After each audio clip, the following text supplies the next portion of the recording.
കർത്താവിൻ്റെ മഹത്വമുള്ള നാമം വാഴ്ത്തപ്പെടുമാറാകട്ടെ. അനുഗ്രഹിക്കപ്പെട്ട ഈ നല്ല പ്രഭാതത്തിനായിട്ട് കർത്താവിനെ സ്തോത്രം ചെയ്യുന്നു. ഒരു പ്രഭാതം കൂടെ കണ്ട് കർത്താവിനെ സ്തുതിപ്പാൻ ദൈവം ഇടവരുത്തുന്ന കർത്താവിൻ്റെ മഹാകരുണയ്ക്കായിട്ട് ദൈവത്തെ സ്തുതിക്കുന്നു. പ്രാർത്ഥനയോടെ ഈ സന്ദേശം നിങ്ങൾ ശ്രദ്ധിച്ചാൽ എഫെസ്യർക്ക് എഴുതിയ ലേഖനം 2-ാം അധ്യായം അതിൻ്റെ 14-ാമത്തെ വാക്യം.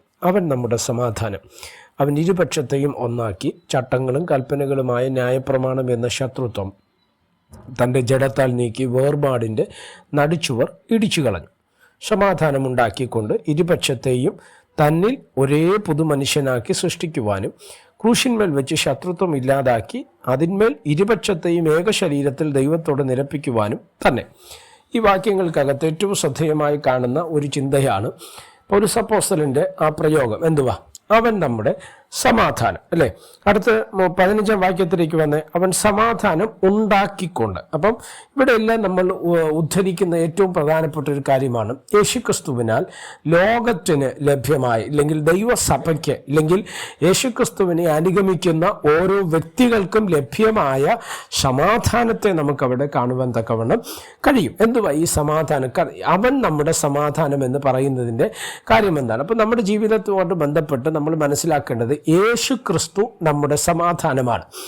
എന്തുവാ അതിൻ്റെ അർത്ഥം? യെശയ്യാ പ്രവാചകന്റെ പുസ്തകം പഠിക്കുമ്പോൾ യേശു കർത്താവിനെ കുറിച്ചുള്ള പ്രവചനത്തിൽ പറയുന്ന ഒരു കാര്യമുണ്ട്. അവൻ അത്ഭുത മന്ത്രി, വീരനാം ദൈവം, നിത്യപിതാവ്, സമാധാനത്തിൻ്റെ പ്രഭു, പ്രിൻസ് ഓഫ് പീസ് എന്നാണ്, അല്ലേ? സമാധാനത്തിൻ്റെ പ്രഭുവാണ് നമ്മുടെ കർത്താവായ യേശു ക്രിസ്തു.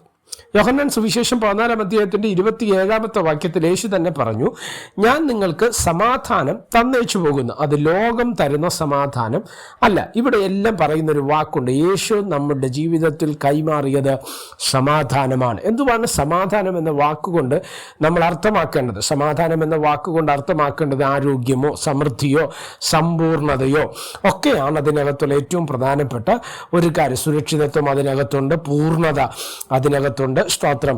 ഹാർമണി എന്ന് പറയുന്ന വാക്ക് ഈ സമാധാനത്തോട് ചേർത്ത് പഠിക്കേണ്ട ഒരു ഭാഗമാണ്. സ്തോത്രം. ഇവിടെ നിന്നെല്ലാം നമ്മൾ മനസ്സിലാക്കേണ്ട കാര്യം യേശു ക്രിസ്തു മുഖാന്തരം നമുക്ക് എന്തുണ്ട്?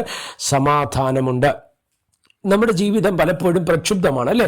തിരമാലകൾക്കകത്തുകൂടെ കടന്നു പോകുന്ന ഒരു പടക് പോലെ പലപ്പോഴും ജീവിതം സ്തോത്ര കഷ്ടതയിലും ഞെരുക്കത്തിലും പ്രതിസന്ധിയിലും ഒക്കെ കടന്നു പോയിക്കൊണ്ടിരിക്കുന്നു. ഇതെല്ലാം കഷ്ടതകളും നമ്മളെ പിടിച്ചിട്ടും പലപ്പോഴും നമ്മൾ ജയിക്കുന്നതിൻ്റെ ഒറ്റക്കാര്യം യേശു ക്രിസ്തു നമ്മുടെ ഉള്ളിനകത്ത് ഉള്ളത് കൊണ്ടാണ്, അല്ലേ?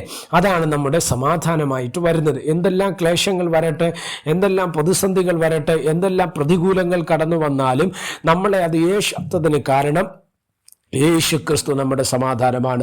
ഈ യേശു നിങ്ങളുടെ സമാധാനമായിരുന്നാൽ നിങ്ങൾ ഭാരപ്പെടേണ്ട ആവശ്യമില്ല. അവൻ നിങ്ങളെ അന്ത്യത്തോളം കാക്കുവാൻ ശക്തനായ ദൈവമാണ്. പ്രാർത്ഥിക്കാം. പരിശുദ്ധനായ ദൈവമേ, സ്വർഗീയ നല്ല പിതാവേ, സന്ദേശത്തിനാണ് സ്തോത്രം. ഈ സന്ദേശം കേൾക്കുന്ന എല്ലാവരെയും അവിടുന്ന് അനുഗ്രഹിച്ചാട്ട് സമാധാനത്താൽ നിറയ്ക്കും. മഹത്വം അങ്ങേക്ക് യേശുവിൻ നാമത്തിൽ തന്നെ. ആമേൻ. God bless you all.